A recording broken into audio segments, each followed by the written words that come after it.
Give me your analysis, because you know the region, you know the players. Do you think this ceasefire will hold, and can it be expanded to deal with some of the humanitarian problems facing the Palestinians in Gaza?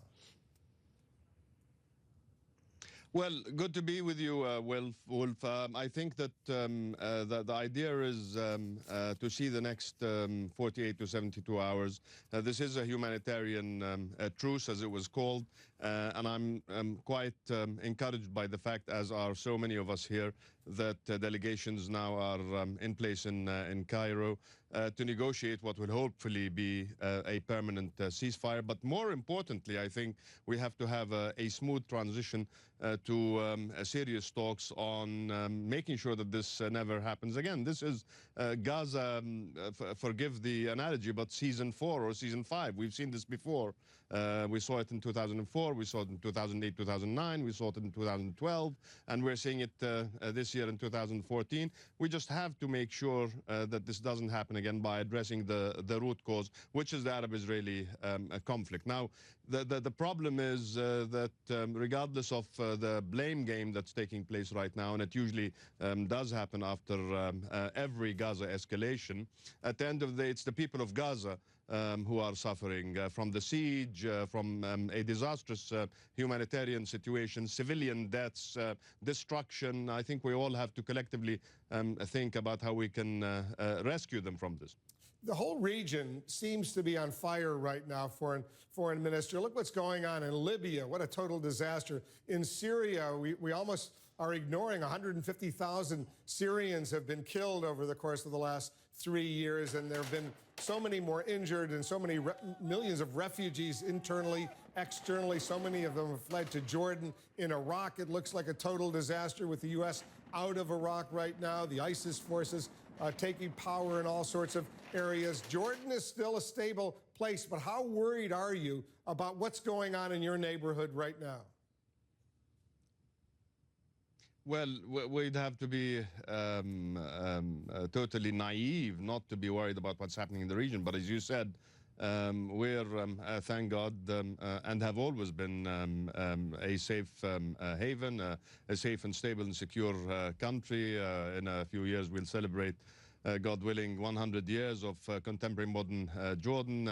His Majesty the King is the guarantor of the Constitution and dialogue and the reform process. So we're extremely comfortable inside, but extremely worried about the region. We've been warning for many years that the rise of extremism and the turbulent events in Iraq and in Syria, and we warned a few months ago that there's an explosive situation in the occupied Palestinian territories, and it has exploded. But again, how do we address the root causes of the problem? You mentioned that Jordan, in your report earlier, or in your introduction, you mentioned that Jordan is threatened by jihadists and ISIS. Jordan's not threatened, but Jordan is looking at how the region in its entirety is suffering from instability and potential instability if this continues.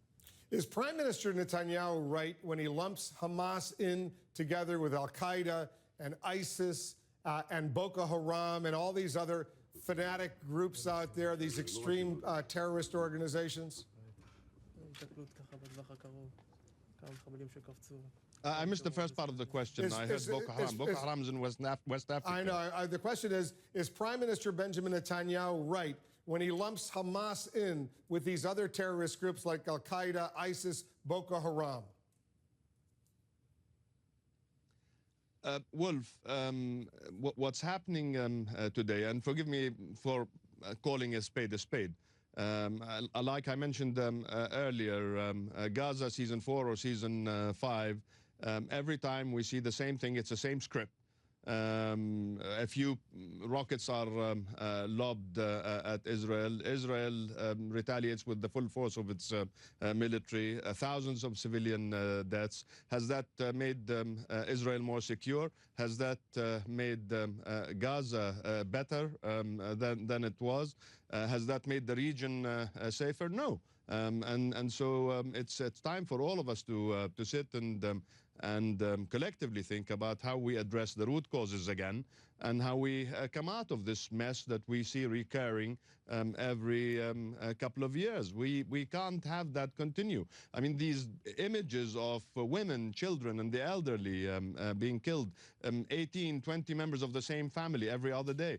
This can't be sustainable. And again, bombing schools is not going to bring security to the region. I think it is serious political negotiations that will bring about into reality an independent, viable Palestinian state and security for all the countries in the region and all the peoples in the region, including Israel. We got to go, but very quickly, is Hamas, are you just blaming Israel, or is the other party part of the problem as well?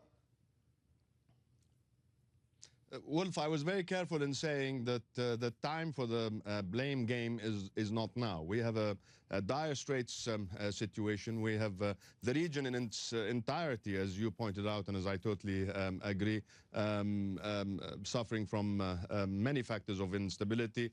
The blame game is not now. Now we have to address the situation that we're currently facing. We have to make sure that these negotiations that will take place in Cairo will address how to achieve a permanent ceasefire, how to make the smooth transition into political talks that will bring about independence for the Palestinians and security for the entire region, and how we go about the reconstruction of Gaza. And this is something that His Majesty the King, in particular in Jordan, we're all very, very concerned about that. Of course, and if all the region was like Jordan, it would be a very peaceful, wonderful place, as we all know.